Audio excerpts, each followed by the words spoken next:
Vous écoutez Europe 1, il est 9h30. Le journal des médias avec Thomas Joubert. Bonjour Thomas. Bonjour, à la une ce matin, plusieurs animateurs soutiennent Sophia Aram. Le chanteur Amaury Vassili arrêté pour usage de drogue et la redevance qui va augmenter de 2 €. Et on commence avec ces déclarations de soutien, j'ai bien dit de soutien, à Sophia Aram, de la part de plusieurs animateurs. Après le Aram bashing, qui consiste à dézinguer l'animatrice, bon nombre d'animateurs volent à présent à son secours. Dans une interview au Figaro.fr, Frédéric Lopez a dénoncé l'acharnement. Hier, Michel Field, toujours sur le Figaro.fr, s'est dit atterré de voir cette jeune femme jetée en pâture sur un concept inexistant et de s'interroger comment se fait-il qu'un projet comme celui-là ait remporté cet appel d'offres. C'est un mystère, c'est vrai que c'est la vraie question que tout le monde se pose. Stéphane Bern, lui, sera l'invité ce soir de Jusqu'ici tout va bien. Il défend aussi Sophia Aram tout en pointant du doigt les changements de grille sur France 2. Il est interrogé sur tvmac.com. Mais ça, c'est une case bâtarde. Parce que Sophia se débrouille bien, c'est une fille formidable. C'est injuste, là, au bout d'un moment, c'est trop, quoi, c'est trop. Puis c'est horrible de tirer sur des ambulances comme ça. On tricote, on détricote les programmes d'après-midi. Moi, on m'a changé mon horaire aussi. J'étais à 15h. Maintenant, je suis à 15h35. Résultat, les femmes qui nous regardaient avant d'aller chercher leurs enfants, elles voient plus l'émission. C'est pas cool. Ah, c'est rare de voir un animateur qui balance sur sa direction alors qu'il est toujours à l'antenne. France 2 repart à la recherche du prochain grand pâtissier. Après le succès de la saison 1 cet été, une deuxième saison est déjà en préparation. Le Parisien annonce qu'il y aura au moins 6 épisodes au lieu de 4. Le tournage commencera au mois de janvier avec les mêmes jurés et la même présentatrice, Virginie Guillaume. Une nouvelle invitée dans un dîner presque parfait sur M6. La comédienne Adeline Blondiot participera à l'émission la semaine du 14 octobre. Elle recevra ses convives dans sa maison en région parisienne avec au menu une cuisine simple et zen comme elle. Adeline Blondiot succède à Philippe Candeloro, dernière personnalité à avoir participé au dîner.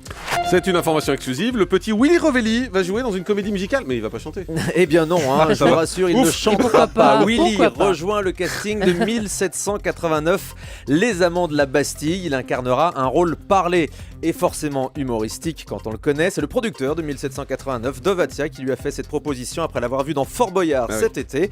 Cette nouvelle version de 1789 commence à partir du 7 novembre au Palais des Sports à Paris. Willy qui poursuit également la tournée de son one-man show demain soir à Lyon.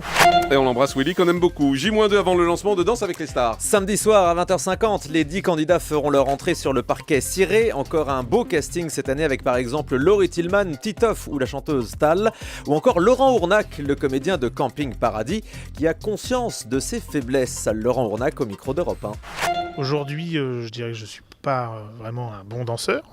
J'aime danser, j'aime bouger, j'aime la musique en général. Donc, d'un coup, il y a le fait de danser un peu tout seul avec ses copains en soirée, et puis il y a le fait de danser avec rigueur avec Denitsa. Et pour le coup, c'est deux mondes différents. Et voilà, et aujourd'hui, j'ai vraiment tout à apprendre. J'utiliserai en tout cas un maximum de sincérité pour essayer de montrer aux gens que je suis pas un imposteur en faisant cette émission. Voilà, c'était donc Laurent Ournac. Et puis je vous signale que demain, 2 autres candidats de Danse avec les stars seront en direct avec nous dans ce studio, Titoff et Laurie Tillman. L'ex-coach vocal de la Star Academy, Richard Cross, révèle être atteint du sida. Interview confession cette semaine dans Ici Paris. Richard Cross annonce qu'il est donc atteint du sida depuis plus d'une trentaine d'années. Pendant longtemps, il avait décidé de ne rien dire à ses amis, à sa famille, ni aux gens du métier, et refusait même d'être soigné. Richard Cross révèle avoir également tenté de se suicider. Depuis 1995, il suit un traitement mis au point par le professeur Jacques Lebovitch. Le chanteur Amaury Vassili interpellé pour usage de stupéfiants. Le jeune artiste qu'on avait vu fait dans... divers aujourd'hui. Oui, c'est un peu ça, oui. Fait divers et people. Un air de star sur M6 avait accueilli Amaury Vassili avant l'été. Eh bien, le jeune chanteur a été placé en garde à vue dans la nuit de mardi à mercredi, interpellé en train de fumer du cannabis et en possession d'une petite quantité. Visiblement, il n'aurait pas voulu se laisser contrôler.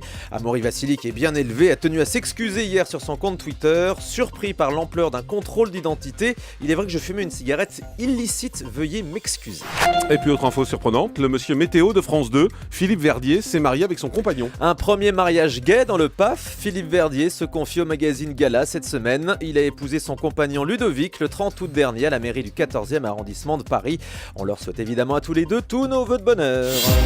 Allez, on termine avec le chiffre du jour. 133 €, c'est le montant de la redevance pour 2014, inscrit dans le projet de loi de finances 2014, donc présenté hier en Conseil des ministres. Augmentation de 2 € calculée sur l'inflation. Pas de hausse exceptionnelle cette année, ni de grands changements comme cette idée d'élargir la redevance à tous les écrans comme les ordinateurs, les tablettes et les téléphones. Ce projet a été reporté. L'année prochaine, la redevance audiovisuelle devrait donc permettre de récolter 3,5 milliards d'euros pour financer l'audiovisuel public. Merci beaucoup Thomas Joubert.